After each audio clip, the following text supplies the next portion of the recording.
সত্যি বলতে নিজের বন্ধু যে এইভাবে ফ্রড করতে পারে এটা টোটালি আনএক্সপেক্টেড। হাই, সো এই দেখো এটা হচ্ছে আমার কিচেনের নিউ এডিশন।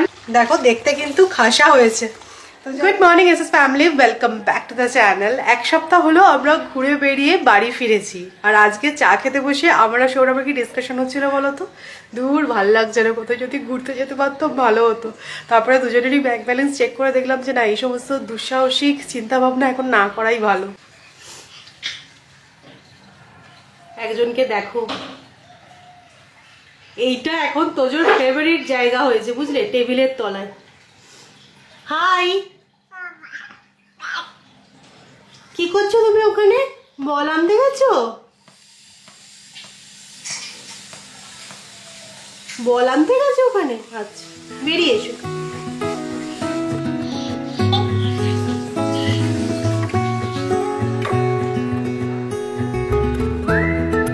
কোথায় গেল? কোথায় বলটা, কোথায় গেল?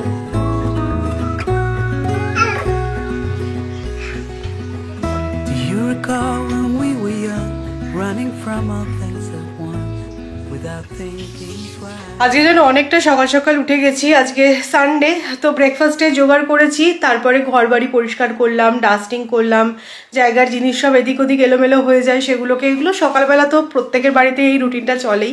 তো আর জানো, আমি তো সুটকেস খালি করেছিলাম, আর দেখো এত জামা কাপড় কেচে আয়রন হয়ে গেছে, কালকে এসে দিয়েও গেল, তো এগুলোকে আবার জায়গায় রাখতে হবে। তার আগে আমাকে আলমারিটা একটুখানি অর্গানাইজ করতে হবে, তারপরে এগুলো জায়গায় রাখবো।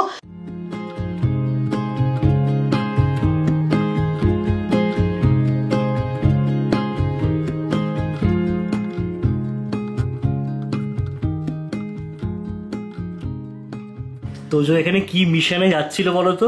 ক্যামেরাটা অন করতেই থমকে গেল। এখানে একটা মুড়ি পড়ে আছে, সেটাকে নজর করেছে, আর মুড়ি হচ্ছে কি ওর ফেভারিট।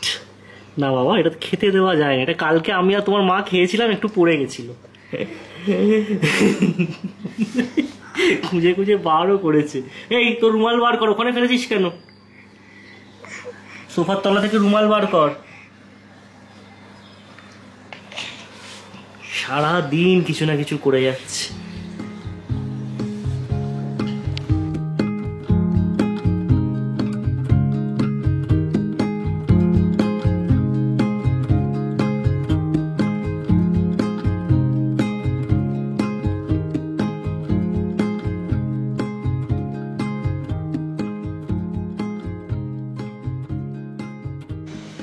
এই দেখো এটা হচ্ছে আমার কিচেনের নিউ এডিশন। কিচেনের এই সাইডে ওয়ালটা একদম খালি খালি লাগতো, তো কিছুদিন ধরেই প্ল্যান করছিলাম যে এখানে কিছু যদি ফিক্স করা যায়।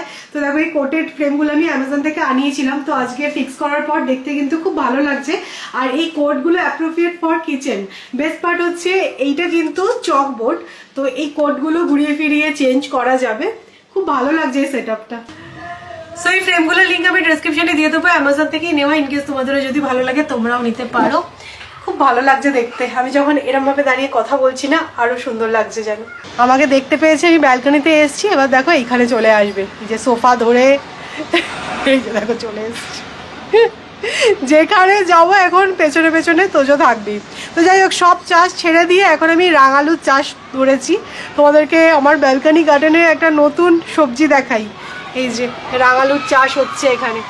তো কি বলতো, ওই জন্য না রাঙালু আনা থাকে, তো একটা রাঙালু থেকে দেখলাম এরকম গাছ বেরিয়েছে, তাহলে ঠিক আছে এটাকে মাটিতে পুঁতে দেখা যাক, যদি রাঙালু পাওয়া যায় তাহলে তোদের জন্য রাঙালু কিনতে হবে না। সৌরভ বললো হ্যাঁ হ্যাঁ রাঙালু চাষ করো, দুটো রাঙালুর দাম নাকি 60 টাকা, তাহলে ভালোই হবে, অনেকটাই সেভিংস হয়ে যাবে। এই যে দেখো বসিয়েছি তাকে। তবে আমার আলু চাষের অভিজ্ঞতা থেকে আমি বলতে পারি এরকম ভাবে আলু গাছ হবে না, কারণ আলু গাছের ডাইরেক্টলি রুটে যদি জল লেগে যায় রুটটা পচে যাবে আর আলু ফলবে না। তোমার আগ্রহে কিন্তু আমি বসিয়েছি, দেখা যাক কি হয়। একটু মানে আশায় মনে চাষা বলে না, সেই অবস্থা। যদি একটা দুটো হয়ে যায় রাঙালু, তাই না? 60 টাকা বাঁচবে বলে কথা।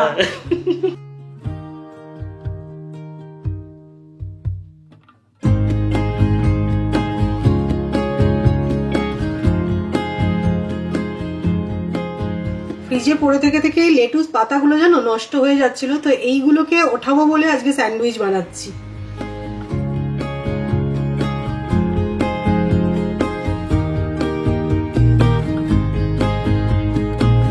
কিন্তু পুরোপুরি ইনস্ট্যান্টের যুগ, সেটা হতে পারে ইনস্ট্যান্ট কফি অথবা ইনস্ট্যান্ট নুডলস। তাহলে আমাদের স্কিনই বা বাদ যায় কেন? আমাদের স্কিনেরও তো ইচ্ছা হতে পারে ইনস্ট্যান্ট ব্রাইটনেস। তো এর জন্য মামাআর্থ নিয়ে এসেছে rice water tone of face cream আর rice water dewy face toner, যেটা কিনা তোমাদের দেবে ইনস্ট্যান্ট ব্রাইটনেস আর তার সাথে সাথে 24 আওয়ার্স অবধি হাইড্রেশন। মামাআর্থের এই ফেস ক্রিমটায় আছে রাইস ওয়াটার, যা আমাদের স্কিনকে ব্রাইটেন করার পাশাপাশি হাইড্রেটেড রাখে, আর তার সাথে আছে নিয়াসিনামাইড, যা ইভেন টোন দেয় স্কিনের। যেহেতু এই প্রোডাক্টগুলো টক্সিন ফ্রি, তাই আমি আমার রেগুলার স্কিন কেয়ার রুটিনে এগুলো ইনক্লুড করতে পেরেছি। প্রথমে ফেসটাকে ক্লিন করে নিয়েছি, দেন অ্যাপ্লাই করে নেবো টোনার, আর তারপরে ফেস ক্রিমটা অ্যাপ্লাই করে নেবো। মামাআর্থের সমস্ত প্রোডাক্টই মেডসেফ সার্টিফাইড আর free from any harmful chemicals. Best part হচ্ছে এই টোন অফ ফেস ক্রিমটা তোমরা পেয়ে যাবে at an affordable price of 399 only. মামাআর্থের সমস্ত প্রোডাক্ট তোমরা পেয়ে যাবে নাইকা, অ্যামাজন, ফ্লিপকার্ট, পার্পল.com এ। এছাড়া যে নিজস্ব ওয়েবসাইট mamaearth.in থেকেও তোমরা প্রোডাক্ট পারচেস করতে পারো। আর এটাও তোমরা সবাই জানো মামাআর্থের কিন্তু এখন নিজস্ব অ্যাপও আছে, তো তোমরা অ্যাপ থেকেও প্রোডাক্ট পারচেস করতে পারো। আর তোমরা যদি মামাআর্থের নিজস্ব ওয়েবসাইট অথবা অ্যাপ থেকে প্রোডাক্ট পারচেস করো, তাহলে আমার কুপন কোড IVSO2024 অ্যাপ্লাই করে পেয়ে যাবে অ্যাডিশনাল 20% ডিসকাউন্ট। এছাড়া মামাআর্থ এখন অফলাইন স্টোরেও অ্যাভেলেবেল, তোমরা তোমাদের নিয়ারেস্ট স্টোর ভিজিট করে ওখান থেকেও প্রোডাক্ট পারচেস করতে পারো। মামাআর্থ নিয়ে এসেছে প্ল্যান গুডনেস ইনিশিয়েটিভ, মানে তোমাদের প্রত্যেকটা পারচেস করা লিঙ্ক করে একটা ট্রের সাথে, যেটা কিনা ওরা প্ল্যান্ট করে। আর ওই প্ল্যান্টের জিও লোকেশন, ছবি আর স্পিসি তোমরা দেখতে পেয়ে যাবে ওদের ওয়েবসাইট ভিজিট করলেই। সো প্রোডাক্ট লিঙ্ক আমি ডেসক্রিপশনে দিয়ে দেবো, তোমরা অবশ্যই চেক আউট করে নিও। স্নান টান সেরে বাইরে এসেছিলাম টাওয়েলটা মেলতে। এখন যা ঠান্ডা এখানে কি বলবো, মানে দার্জিলিংয়ে গিয়ে আমরা যা ঠান্ডা পেয়েছি তার থেকে বেশি ঠান্ডা এখন পুনেতে। আজকে ওভারকাস্ট কন্ডিশন, তার সাথে ঠান্ডা হাওয়া দিচ্ছে, সত্যি মনে হচ্ছে যেন আমরা পাহাড়ি ডেস্টিনেশনেই আছি। তো আজকে আমাদের লাঞ্চের মেনুটা একেবারেই ডিফারেন্ট, মানে তড়কা আর রুটি। কালকে অ্যাকচুয়ালি বানিয়েছিলাম রাত্রেবেলার জন্য, তো ওটা লেফট ওভার ছিল, ভেবেছিলাম আজকে রাত্রেবেলা হয়ে যাবে, বাট আজকে সকালে এত কাজ ছিল না, তো সেগুলো করতে গিয়ে আজকে আর লাঞ্চ বানানোর সময়ই পেলাম না। তো আমি রুটি বানিয়ে নিয়েছি আর তাই দিয়ে তড়কা হয়ে যাচ্ছে। তো দেখি রাত্রেবেলা কিছু ভালো বানানোর প্ল্যান আছে, বাট এই সকালবেলা তড়কা রুটি কিরকম একটা ধাওয়া ধাওয়া, মানে কোথাও ঘুরতে যাচ্ছি সেরকমই ফিল দিচ্ছে মনে হচ্ছে। আর তার সাথে একটু স্যালাড কেটে নিয়েছি। তো যখন অন্নপ্রাশনের জন্য যখন কলকাতা গেছিলাম, তখন একদিন হঠাৎ করে আমার এক কলেজের ব্যাচমেট দেখি আমাকে ফেসবুক মেসেঞ্জারে পিং করেছে, ওর ফোন নাম্বারটা চাইছে। তো হঠাৎ করে কেন ফোন নাম্বার চাইছে জিজ্ঞাসা করে, তো যে রিজনটা দিয়েছিল, মানে সত্যি আমি জাস্ট স্টান্ড হয়ে গেছিলাম শুনে। বলেছিল ওর ওয়াইফের নাকি লাংস ক্যান্সার ধরা পড়েছে। মানে ব্যাপারটা এতটাই শকিং ছিল। দেখো, আমার ব্যাচমেট বলছি, মানে তার ওয়াইফ আমাদের থেকে আরো ইয়াং হবে এটাই এক্সপেক্টেড, মানে তার ওই বয়সে লাং ক্যান্সার হয়েছে শুনে সত্যি শকড হয়ে গেছিলাম। তো ভেবেছিলাম যে হয়তো আমাদের ফ্যামিলি মেম্বার, মানে সৌমির বাবা যেহেতু এই অসুখটার সাথে লড়াই করেছে, আমাদের যে এক্সপিরিয়েন্স আছে সেগুলো হয়তো শোনার জন্য ফোন নাম্বারটা চাইছে। তো শেয়ার করেছিলাম, ও ফোন করে সমস্ত ডিটেলসে বললো ওরা কি প্রসেস করেছে না করেছে সবকিছু। তারপরে আলটিমেটলি যেটা বললো যে ওর ফাইন্যান্সিয়াল হেল্প লাগবে। দেখো, যেহেতু আমরা এই ফেজটা দিয়ে গেছি, আমরা জানি যে এই অসুখটা যখন মানে কোনো এক ফ্যামিলি মেম্বারের হয়, সেটা কতটা ইমোশনালি ড্রেনিং এর সাথে সাথে ফাইন্যান্সিয়ালি ড্রেনিংও হয়। তো আমি প্রমিস করেছিলাম ওকে যে হ্যাঁ অবশ্যই আমার যতটুকু সাধ্য আমি অবশ্যই ফাইন্যান্সিয়াল সাপোর্ট করব। ও বলেছিল প্রেসক্রিপশন বগেরা সমস্ত কিছু পাঠাবে। আমি দেখ, মানে সেটা কোনো দরকার নেই, তুই যে বলছিস তোর বউকে নিয়ে যে মিথ্যে কথা তুই বলবি না, এটাই এক্সপেক্টেড, আর তোকে কিছু পাঠাতে হবে না ওসব। আমি যতটুকু আমার সামর্থ্য অনুযায়ী আমি সাহায্য করার চেষ্টা করবো। তো তারপরে তো যে অন্নপ্রাশনের অনুষ্ঠানগুলো হয়, আমি এই সপ্তাহখানেক 10 দিন আউট অফ মাইন্ড হয়ে গেছিল আমার ব্যাপারটা।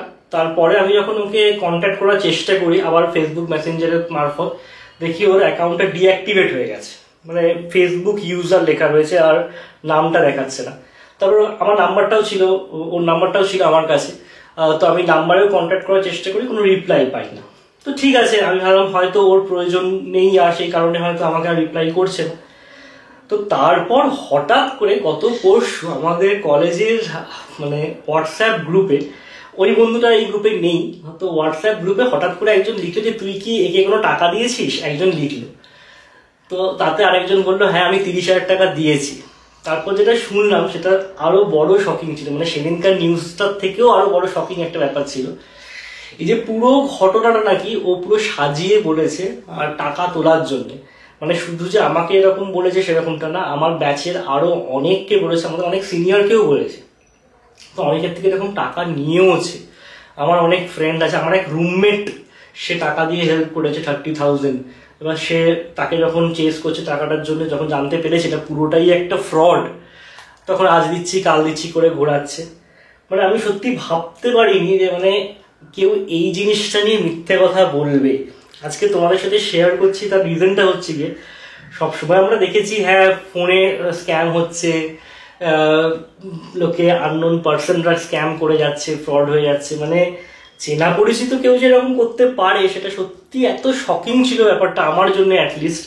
আর যেহেতু এই রোগটাকে নিয়ে ফ্রডটা করা হয়েছে সেই কারণে আরো বেশি করে আমার মনে আঘাতটা লেগেছে। তার কারণ হচ্ছে যে আমরা জানোই যারা আমাদের পুরনো ভিউয়ার্স যে এই ডিজিজটার সাথে ফাইট করার জন্য কতটা মেন্টালি স্ট্রং হওয়া প্রয়োজন, আমরা কতটা স্ট্রাগল করেছি একটা ফেজে। বাট তারপরে যখন শুনলাম সবটা ফ্রড, মানে ওর বউকে নিয়ে পুরোটা মিথ্যা কথা বলেছে, শুধু যে আমাদেরকে মিথ্যা কথা বলেছে না, আমি যখন পরে আরো ঘটনাগুলো শুনছিলাম আমার আর একটা ফ্রেন্ডের থেকে যে ও নাকি অফিসেও যে সমস্ত প্রেসক্রিপশন যেগুলোকে ও ফর্জ করেছে সেগুলোকে সাবমিট করে টাকা তুলেছে ক্রিটিক্যাল কেয়ার ফান্ড থেকে। জানি না মানে লোকের টাকার এত কেন প্রয়োজন হয়, বাট প্রয়োজন যদি হয়ও এরকম ভাবে তোলাটা কখনোই উচিত নয়। সত্যি বলতে নিজের বন্ধু যে এইভাবে ফ্রড করতে পারে এটা টোটালি আনএক্সপেক্টেড। আমার এতটা শুনে খারাপ লেগেছে, তাহলে সৌরভের কতটা খারাপ লেগেছে ভাবো। তো যাই হোক, এখান থেকে তোমাদের আর কি লেসন দেবো, মানে নিজের বন্ধুকে ট্রাস্ট করবে না, এটা কি হয় কখনো? বাট তাও বলবো মানে এখন না সাদা মনে কাউকে বিশ্বাস করতেই যেন আমাদের ভয় লাগে, আমরা যেন সেই বিশ্বাসটাকেই কোথাও গিয়ে হারিয়ে ফেলি। তো যাই হোক চলো, চা বানিয়েছি, চা খাওয়া যাক। আর মানে যেই জিনিসটাকে নিয়ে ফ্রডটা করেছে, ভগবান না করুক, কারোর খারাপ চাওয়া উচিত নয়, কিন্তু সেটা যেন তার কাছে বুমেরাং হয়ে না ফিরে আসে। চায়ের সাথে টাতে বিস্কিট নেই, আছে ক্রোসো, তো এগুলো বাউলি ক্রোসো, এটা খেতে খুব ভালো লাগে, তো চায়ের সাথে এটাই আজকে খাওয়া হচ্ছে। আজকে আমরা রুটি খেয়েছি না লাঞ্চে, তো খিদে খিদে পেয়ে গেছে।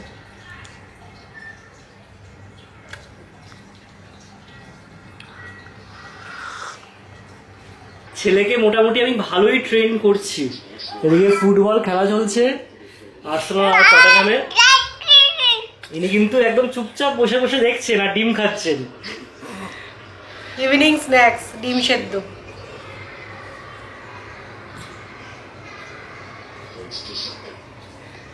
আজকে একটা পরীক্ষা আছে আমার, ডেফিনেটলি নয়, কেরালা থেকে আনা এই স্পাইসেস গুলোর আজকে পরীক্ষা হবে। মানে এদের কিরকম অ্যারোমা সেটা আজকের রান্নাতেই টের পাবো। মানে ওই যে কি যেন সৌরভ বলছিল, বৃক্ষ তোমার নাম কি, ফলে না পরিচয়, সেরকমই ব্যাপার।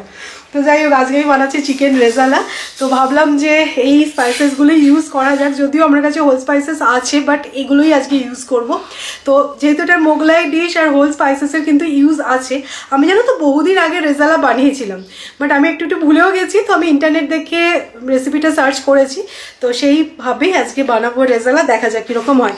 যদিও মানে পার্সোনালি রেজালা আমার খুব একটা পছন্দের নয়, কারণ আমি একটুখানি স্পাইসি খেতে পছন্দ করি, রেজালা তো একটু লাইট হয়, তবে সৌরভের খুব পছন্দের ডিশ। সো চিকেনটা প্রথমে আমি ম্যারিনেট করে নিচ্ছি। ম্যারিনেট করার জন্য ইউজ করেছি টক দই, গোলমরিচের গুঁড়ো, স্বাদ মতো নুন, জিঞ্জার গার্লিক পেস্ট, আর দিয়ে দিয়েছি আমি। সো চিকেন রেজালা বানানোর জন্য চিকেনটাকে প্রথমে ম্যারিনেট করে রাখবো। তো ম্যারিনেশনে আমি ইউজ করেছি টক দই, গোলমরিচের গুঁড়ো, জিঞ্জার গার্লিক পেস্ট, স্যাফরন, স্বাদ মতো নুন, আর অল্প একটু সাদা তেল অ্যাড করছি।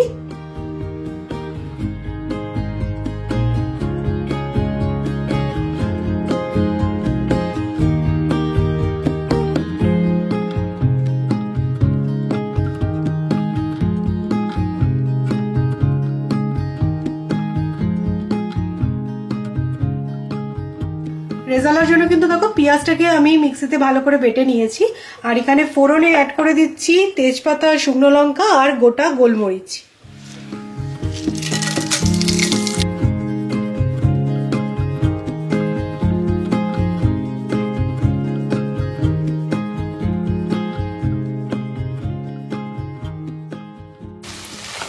এই দেখো পেঁয়াজটা কিন্তু ভালোভাবে ফ্রাই হয়ে গেছে। এবার ম্যারিনেট করে রাখা চিকেনটা আমি অ্যাড করে দিচ্ছি।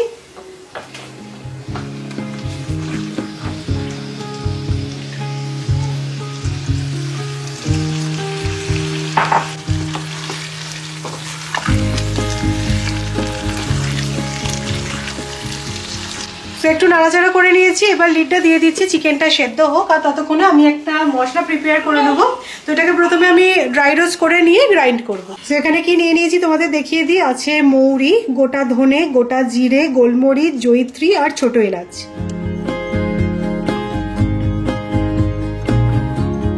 তো চিকেনটা কিন্তু খুব ভালোভাবেই সেদ্ধ হয়ে গেছে। এবার দেখো আমি এর মধ্যে অ্যাড করে দিচ্ছি কাজু আর পোস্ত বাটা।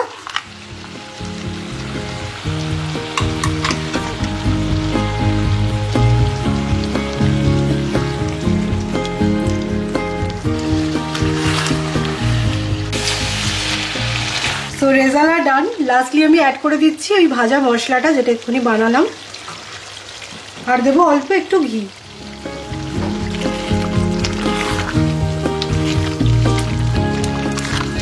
তবে হ্যাঁ, চিকেন রেজালার সাথে কিন্তু আজকে আমার হাতে বানানো রুটি আর খাওয়া হবে না। তো সৌরভ বলেছে কি না না নেবে না, পরোটা বানাতে পরোটা আনাতে পারো। আচ্ছা, সকালবেলা সৌমির হাতে রুটি খাওয়া হয়ে গেছে, আর সৌমির হাতে এফর্ট দিয়ে বানালো রেজালাটা, আবার রুটি বানাতে। রুটি, তাই জন্য সৌরভ আমাকে বললো যে না আজকে আর রুটি বানাতে হবে না, আমি জানি। এমনিতে আমার পরোটা খাওয়ার কোনো অভিসন্ধি ছিল না। দেখো দেখতে কিন্তু খাসা হয়েছে। তো যাই হোক, চলো এটা এখন চাপা দিয়ে রেখে দিই। আমাদের এখনো খেতে অনেকটাই দেরি আছে। তো এবার তোজোকে খাওয়াবো। তোজোর খিচুড়ি বানিয়ে নিয়েছি আজকে, ওর জন্য ডালি আর খিচুড়ি বানিয়েছি। এখন আমি দুবেলাই ওর জন্য খিচুড়ি বানাচ্ছি। আগে কি করতাম যে একবার বানিয়ে রেখে দিতাম, রাত্রে ওটাই হয়ে যেত। বাট দেখছি ওটা না অতটা খাচ্ছে না।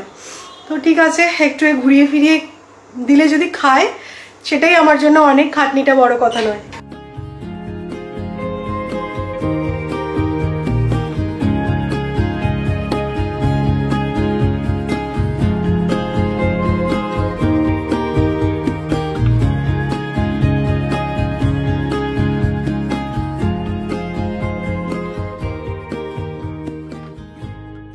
রান্না করা আর খেতে বসার মাঝখানে অনেক কিছু হয়ে গেছে। তোজোকে খাওয়ানো হয়েছে, তোজোকে ঘুম পাড়ানো হয়েছে, পরোটা অর্ডার করা হয়েছে, সেই পরোটা বাড়িতে চলেও এসেছে।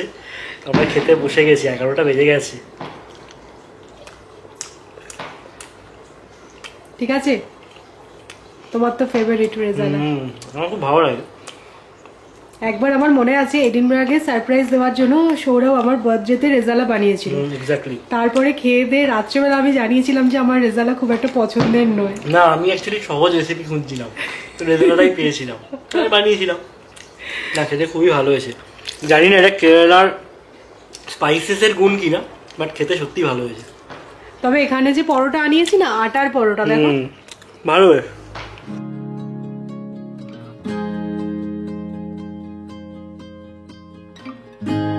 ডিনার ডান। তবে অফিসের কয়েকটা কাজ আছে, সেগুলোই সারছি, যদিও আজকে সানডে। আর এদিকে একটা সিরিজও দেখছি, আর ম্যাডাম এদিকে বসে বসে এডিটিং করে যাচ্ছে। একটা বেজে গেছে, 12:50। তো চলো আজকের ব্লগটাকে এখানেই এন্ড করছি। যদি ভালো লেগে থাকে তাহলে অবশ্যই করে লাইক করো, শেয়ার করো। আর যারা নতুন দেখছো প্লিজ চ্যানেলটাকে সাবস্ক্রাইব করে নিও। কালকে আবার দেখা হচ্ছে একটা ইন্টারেস্টিং ব্লগে। Tata, good night.